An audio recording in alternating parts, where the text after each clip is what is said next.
Welcome back to the channel, everybody. Thank you so much for joining me and allowing me to continue to be your daily advocate. If you're new here or you're not subscribed for any reason, please do me a huge favor and hit the subscribe button.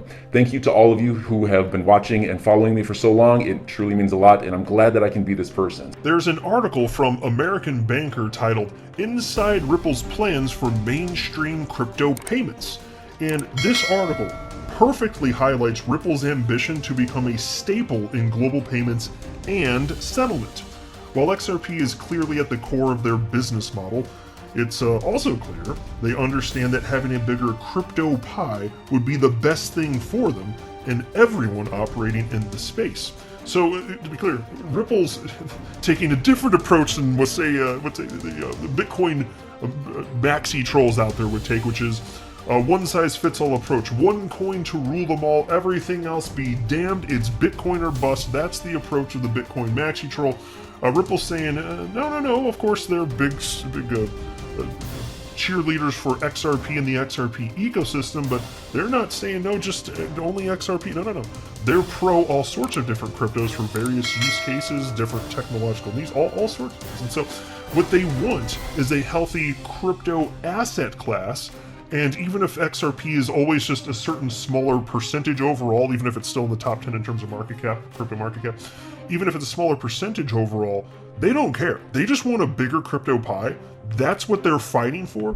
That's best for them. And frankly, that's what's best for XRP is broader adoption rather than trying to tear down other projects, which is what you see from Bitcoin maxi trolls all the damn time, frankly. And so this article highlights several important approaches and developments.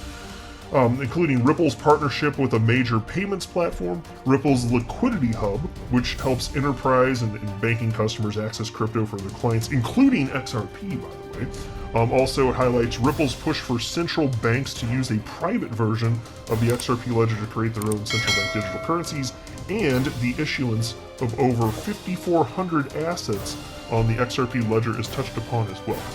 I do want to be clear at the outset, I do not have a financial background of any kind. I am not offering financial advice, and you definitely should not buy or sell anything because of anything that I say or write. I'm just an enthusiast who enjoys making YouTube videos about crypto topics, but just as a hobby, and just for fun, damn it. And if you don't like it, well, you can just get out.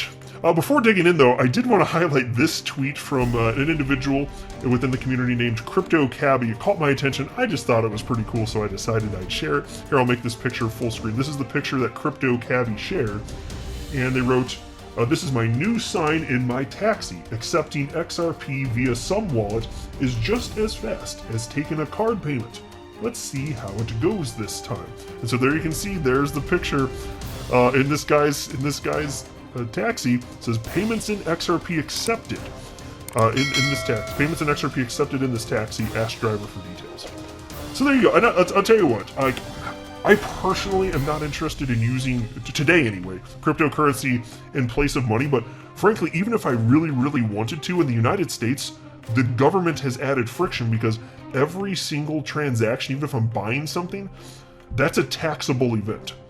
And so just the nightmare that creates. And then additionally, since I am counting on XRP being worth substantially more in the future, even if I wanted to use it for purchases, just for the novelty of it, for whatever the reason is, yeah, I could replenish it immediately. I could do that. So then, you don't lose out once it moves, all that jazz. The problem in the United States, again, though, is even if you do that, that resets the timer for long-term investments. So in the United States, if you hold for at least a year, then you get taxed at a different rate, a lower rate, a max of 20%.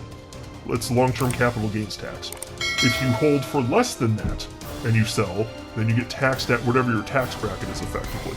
So even if you do that, if you eventually sell that because XRP goes up, you're like, oh, oof, well, this is not ideal. You still get screwed there too. So I'm telling you, it's not just. It's not just the typical reasons that I've talked about in the channel before for me personally not using crypto in place of money. It's the fact that the government is incentivizing me not to do that. And that's not right, as in my book, but that's just the reality of the situation here. But anyway, I thought it was cool from Crypto Cabbie, so I thought I'd share it. Hopefully find success and people actually want to do it. So anyway, into this piece from American Banker, which I went ahead and just printed up.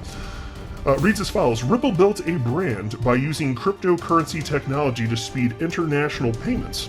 As that concept becomes less novel, the firm is implementing ways to adapt its technology for everyday payments. And I'll pause to say that's one of the only comments in this article, or perhaps actually, you know what, it is the only comment in this whole article that I disputed. The idea that it's not novel. I mean, fine, that's a subjective opinion, but the world over has not adopted this technology, and yes, it's being adopted at an increasing rate. RippleNet and also on-demand liquidity explicitly utilizing XRP as a bridge currency. Yeah, that's absolutely unquestionably increasing. But the idea that it's not novel, I'm like, says who? It's novel to the vast majority of financial institutions you approach with the concept. So I don't know. You tell me what you mean. But anyway, here's a quote from Cindy Young, who was interviewed for this article. Cindy Young, she's the one on your screen right there. She is the managing director of Europe at Ripple, and seems like a pretty sharp individual, I would guess, but you'd expect nothing less from somebody who works at Ripple. Previously worked at MasterCard, is a Harvard alum and Brown University alum as well. And so here's a quote from her within this article. Historically, we've been focused on tackling the $1 trillion problem associated with cross-border payments, but over time, and as the industry has become more mature, there has been more demand from our customers who need help preparing for a world where cryptocurrency is front and center.